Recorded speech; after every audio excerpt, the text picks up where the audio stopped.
अस्सलाम वालेकुम जी फ्रेंड्स। आज का जो हमारा टॉपिक है वो है लोकल फील्ड या फिर इसको हम इंटरनल फील्ड कहते हैं इन डाइलेक्ट्रिक्स। यानी कि जब डाइलेक्ट्रिक को कैपेसिटर के पैरेलल प्लेट्स के दरमियान रखते हैं तो क्या होता है, वो कौन सी फील्ड जो रिजल्टेंट आती है उस फील्ड को हम लोकल फील्ड या फिर इंटरनल फील्ड का नाम देते हैं। तो आइए इसको स्टार्ट करते हैं। हमने SSP2 की सीरीज़ को स्टार्ट किया हुआ है। SSP1 पर मुकम्मल तौर पर सीरीज पर बात कर ली थी, अब हमने SSP2 की सीरीज़ को स्टार्ट किया है। तो आइए इसको स्टार्ट करते हैं। बिस्मिल्लाहिर्रहमानिर्रहीम, सल्लल्लाहु अला मुहम्मद सल्लल्लाहु अलैहि वसल्लम। सबसे पहले देखिए ये हमारे पास क्या है। ये हमारे पास पॉजिटिव प्लेट है और ये हमारे पास क्या है, नेगेटिव प्लेट है। इसको हमने बैटरी के पॉजिटिव टर्मिनल के साथ अटैच किया हुआ है और इसको हमने बैटरी के नेगेटिव टर्मिनल के साथ अटैच किया हुआ है। तो हम जानते हैं कि यहाँ से ऐसे क्या होती है, इलेक्ट्रिक फील्ड प्रोड्यूस होती है। इसको हम E1 का नाम दे रहे हैं। अब हम सपोज करते हैं इसके अंदर हमने क्या रख दिया हुआ है, डाई इलेक्ट्रिक मटीरियल। तो हम जानते हैं जैसे डाई इलेक्ट्रिक मटीरियल को हम एक्सटर्नल प्लेट्स के दरमियान रखते हैं तो इसके अंदर इंड्यूस्ड इलेक्ट्रिक फील्ड प्रोड्यूस हो जाता है। जो वो इंड्यूस्ड इलेक्ट्रिक फील्ड होता है वो ये होता है, यानी कि पॉजिटिव यहाँ आ जाते हैं, नेगेटिव यहाँ आ जाते हैं। तो यहाँ जो मेरे पास इंड्यूस्ड इलेक्ट्रिक फील्ड होता है उसको हम E2 का नाम दे रहे हैं। ओके, ये तो सिंपल सी बातें थी जो हम ऑलमोस्ट हर सेमेस्टर में किसी न किसी बुक में या पिछली क्लासेस में स्टडी करते आ रहे हैं। ओके, अब क्वेश्चन ये है कि हमने इसके अंदर एक एटम को रख दिया हुआ है, एक एटम को रख दिया है। तो अब हम इफेक्ट देखना चाह रहे हैं कि वो फील्ड देखना चाह रहे हैं जो इस एटम पर लगती है। ओके, तो अब हम इसके लिए क्या करेंगे, इसको ये हम एक इमेजिनरी सरफेस को कंसिडर करते हैं। इस इमेजिनरी सरफेस को हम गाशियन सरफेस का भी नाम देते हैं। ओके, तो यहाँ से लेकर यहाँ तक ये स्फेरिकल होगा। ओके, ये मेरे पास क्या है, R है, रेडियस है हमारे पास।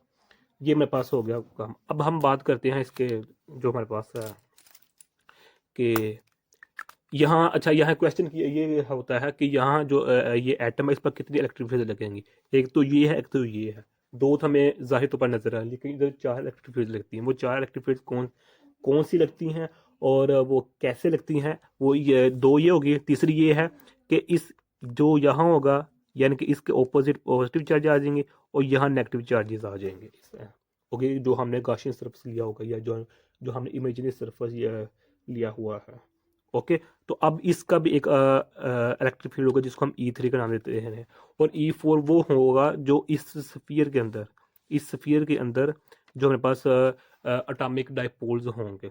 ओके, यानी कि देखना एक ये एटम है ना, तो इस स्फीयर के अंदर भी और भी एटम्स होंगे, एटॉमिक डाइपोल्स होंगे। तो अब उनका जो इफेक्ट होगा वो भी होगा, वो हमारे पास E4 होगा।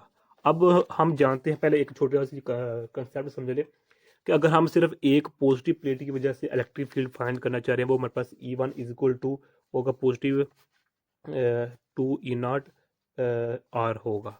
ओके, अगर हम सिर्फ नेगेटिव प्लेट की वजह से, इस नेगेटिव प्लेट की वजह से इलेक्ट्रिक फील्ड फाइंड करना चाह रहे हैं, वो हमारे पास होगा पॉजिटिव 2E0 R। ओके, अब अगर हम रिजल्टेंट यानी कि न्यू इलेक्ट्रिक फील्ड इंटेंसिटी निकालना चाहते हैं इस पॉइंट P पर, तो वो जो हमारे पास होगी वो हमारे पास E1 प्लस E2 होगी।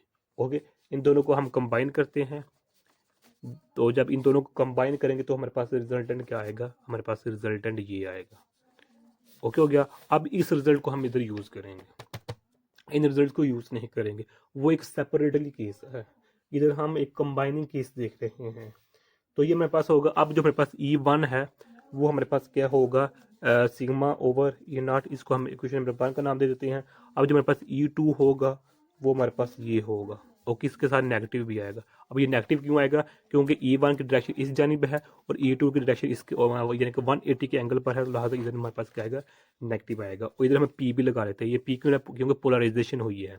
यानी कि जब हमने external electric field E1 apply किया तो इस डाईपोल के अंदर, डाई इलेक्ट्रिक के अंदर क्या बन चुकी है, एक इंड्यूस्ड इलेक्ट्रिक फील्ड हो है, यानी कि एक तरह की पोलराइजेशन हुई है। इसलिए हम इधर P भी यूज़ कर सकते हैं। अब जो हमारे पास E3 है, जो हमारे पास E3 है, इसका जो हमारे पास आंस है वो हमारे पास है P/3E0। इस आंस कैसे आया, क्यों कर आया, इसको हम बाद में देखते हैं। ये हो गया। अब जो हमारे पास E4 है वो हमारे पास 0 होगा। क्या होगा, 0। अब ये 0 कैसे होगा, यहाँ देखें, ये हमारे पास क्या सिमेट्रिक है, स्फेरिकल है।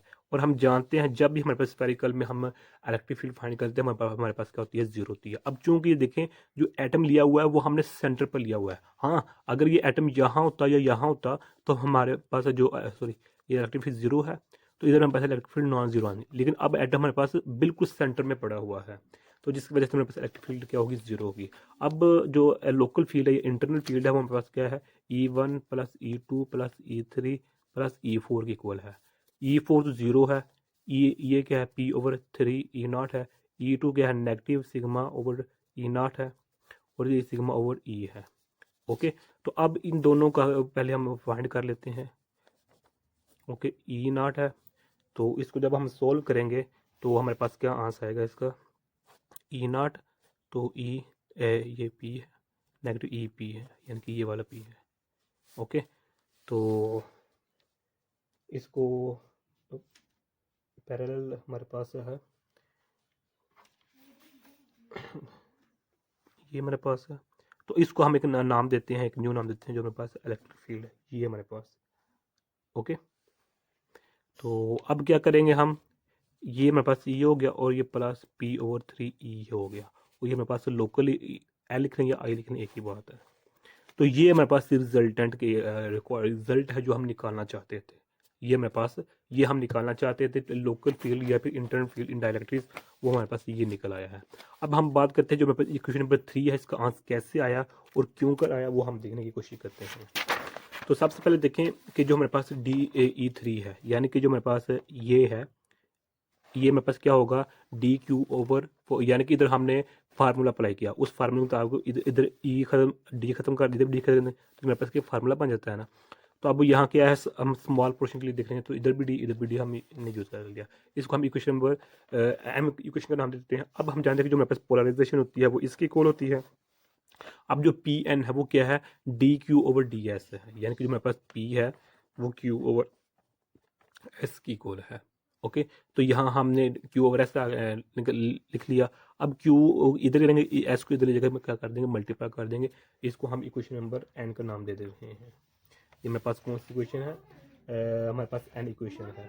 तो यानी कि जो हमारे पास ये क्या है कि जो हम जानते जो electric field, external electric field, वो हमने तो अप्लाई इस डायरेक्शन में किया है। अच्छा, उससे पहले सॉरी, इन इक्वेशन को समझने पहले एक दो बात समझ लें कि अच्छा, ये ना हमारे पास यहाँ देखिए हमने किया क्या है एक्चुअली, कि इसको जो हमारे पास ये एटम है, इस एटम को मैं अलग लिख रहा हूँ, यहाँ ड्रा कर रहा हूँ ऐसे। तो अब ये मेरे पास क्या है, ये गाशियन सरफेस है या इमेजिनरी सरफेस है, ये मेरे पास एटम है, ये वाला। ओके, तो अब हम क्या करेंगे, चूंकि जो एक्सटर्नल इलेक्ट्रिक फील्ड है हमारे पास E1 E है, एक्सेस है, और हम यहाँ से ये एक स्मॉल पोर्शन ले रहे हैं जिसको हम DS का नाम दे रहे हैं। ओके, तो अब यहाँ से एक परपेंडिकुलर ड्रा करते हैं यहाँ से। अब जो हमारे पास है, इसको हम D थीटा का नाम दे रहे हैं, इसको हम D थीटा का नाम दे रहे हैं। ओके, और DS, जो DS का आंसर आएगा उसको हम इंटीग्रेट कर देंगे, तो मेरे पास ओवरऑल जो होगा ना वो मुकम्मल आंसर आ जाएगा। डन हो गया। अब ये मेरे पास क्या है, ये मेरे पास स्ट्रिप है, स्ट्रिप है। ओके, खैर अब यहाँ देखें, ये हमारे पास है, हम जो D किस लिए लगा रहे हैं, वो इसलिए लगा रहे हैं क्योंकि हम सिर्फ स्मॉल पोर्शन के लिए हम E का इफेक्ट दिखना चाह रहे हैं। जो आंसर आएगा उसको फिर हम इंटीग्रेट कर देंगे, ये इक्वेशन है। तो यहाँ से हमने ये फार्मूला जानते हैं, तो PN यानी कि जो पोलराइजेशन है वो Q/S के इक्वल है, यानी कि जो मेरे पास DS के ऊपर पोलराइजेशन है वो इसके इक्वल है। तो यहाँ से हमने DQ का फार्मूला निकाल लिया, इसको हमने इक्वेशन का N इक्वेशन का नाम दे दिया। अब N इक्वेशन को हम M इक्वेशन में पुट कर दें, D की वैल्यू यहाँ पुट कर दे, तो मेरे पास ये वैल्यू बन जाएगी, O इक्वेशन बन चुकी है। ओके, तो अब हमने क्या निकालना है, DS निकालना है, ये वाला DS निकालने के लिए हम फार्मूला जानते हैं, सर्कमस्टांस ऑफ रिंग है, यानी कि अभी एक तरह की क्या है, रिंग बन चुकी है ना, ये रिंग है, स्फीयर है। तो जब सर्कमस्टांस को उसके थिकनेस के साथ मल्टीपल कर देंगे तो मेरे पास क्या आ जाएगा, DS यानी कि एरिया आ जाएगा। अब सर्कमस्टांस ऑफ रिंग हम जानते हैं 2πr sin थीटा है, और थिकनेस R d थीटा। अब ये कहाँ से आई, जो हमारे पास है 2πr sin 2π तो हम जानते हैं ये स्फीयर की वजह से आ गया है, रिंग की वजह से। अब जो मेरे पास है ये R sin थीटा कैसे आया, और R d थीटा कैसे आया, तो इसमें हम ये है हमारे पास, ये देखिए मेरे पास क्या है, ये ट्राइंगल है, ये वाला। ओके, ये वाला, ये मेरे पास ट्राइंगल है, तो इसको हमने A का नाम दे देते हैं, इसको हम Q का नाम दे देते हैं, इसको हम S का नाम दे देते हैं। और ये मेरे पास रेडियस है R, और ये मेरे पास क्या है, थीटा है, यानी कि जो हमने, ये मेरे पास A है, ये मेरे पास Q है, और ये मेरे पास S है, और ये मेरे पास R रेडियस है, और ये मेरे पास क्या है, थीटा है, ट्राइंगल है। तो अब इस ट्राइंगल को बाय ट्रिग्नोमेट्री इसको हम यूज़ करेंगे। तो इस पर हम ट्रिग्नोमेट्री यूज़ करेंगे तो मेरे पास क्या होगा, क्यू एस ओवर मेरे पास A S is equal to sine theta होगा। तो यहाँ से क्यू एस की जो मेरे पास वैल्यू वो ए साइन थीटा आ जाएगी। तो Q S is equal to जो मेरे पास ए है, सॉरी ए एस इधर आएगा, ए एस साइन थीटा है। तो जो ए एस है वो हमारे पास किसकी इक्वल है, आर की इक्वल है। तो मेरे पास इसकी इक्वल आ जाएगा। तो इस तरह जो मेरे पास क्यू की वैल्यू है वो मेरे पास आर साइन थीटा की इक्वल आ गई है, यानी कि आर साइन थीटा इसकी इक्वल आ गई है। अब जो आर डी थीटा है किसकी इक्वल है, अब यहाँ देखिए ये मेरे पास क्या है, ये ए पॉइंट है। ओके, तो ये मेरे पास है, ये है, यानी कि ये वाला ये है ना, सॉरी ये है और ये है। तो ये मेरे पास डी एस है। ओके, तो इसको एस का नाम, इसको हम आर का नाम देते हैं। ये मेरे पास आर है और ये मेरे पास क्या है, एस है, और ये भी आर है, ये यहाँ रेडियस है ये वाला। अब ये डी थीटा है, यहाँ क्या था, डी ये थीटा था। अब ये हमने ये पोर्शन ले रहे हैं ये वाला, तो ये मेरे पास क्या होगा, डी थीटा होगा। ओके, ये मेरे पास ए होगा। अब यहाँ से आर्क है, यानी कि जो मेरे पास ये आर्क है ना, तो आर्क का मेरे पास क्या है, एंगल मल्टीपल रेडियस होता है। तो एंगल क्या है मेरे पास, डी थीटा है ये वाला, और रेडियस क्या है, ये आर ले लेंगे या फिर ये आर लेने की बात है। तो यहाँ से हमने जो आर की वैल्यू हमारे पास ये, यानी कि जो थिकनेस है वो हमने R D theta value put कर दिया। अब इसको हम कंबाइन कर, इसको हम पी इक्वेशन का नाम दे रहे हैं। अब पी इक्वेशन को हम ओ इक्वेशन में पुट कर देंगे, यानी कि हमारे पास डी एस की वैल्यू है, ये वैल्यू हम यहाँ पुट कर देंगे। तो हमारे पास ये इस यहाँ से हम ये निकाल लेंगे। ओके हो गया। अब ये हमारे पास वैल्यू आ चुकी है इस स्मॉल डी एस पोर्शन के लिए, लेकिन हम पूरे रिंग के लिए निकालना चाह रहे हैं। तो उसके लिए इसको हम इस इक्वेशन को इंटीग्रेट कर देंगे, दोनों तरफ इंटीग्रेट कर दिया। अब इंटीग्रेट क्या करेंगे, जो ये होगा ये वैल्यू 0 से पाई के दरमियान हम पुट करेंगे। यानी कि ये देखें, जो हमारे पास एक्सटर्नल एक्टिव फील्ड जो E1 था इस डायरेक्शन में था और जो E2 था इस डायरेक्शन में था, लिहाजा 0 से पाई एंगल, यानी कि ये 0 एंगल है इधर। ओके, और यहाँ जो मेरे पास यहाँ क्या होगा, 180 एंगल होगा। तो यहाँ ये हमने पाई इसलिए पुट कर दिया।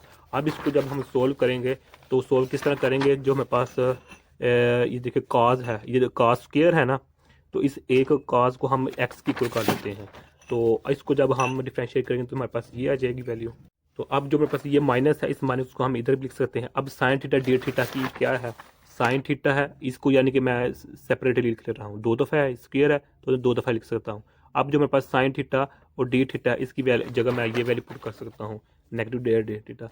तो अब ये हमारे पास, अब यहाँ देखें कि जो मेरे पास ये कहाँ से आया कैसे आया, इसको देखें कि सिर्फ क्या किया हमने, इंटीग्रेट किया है।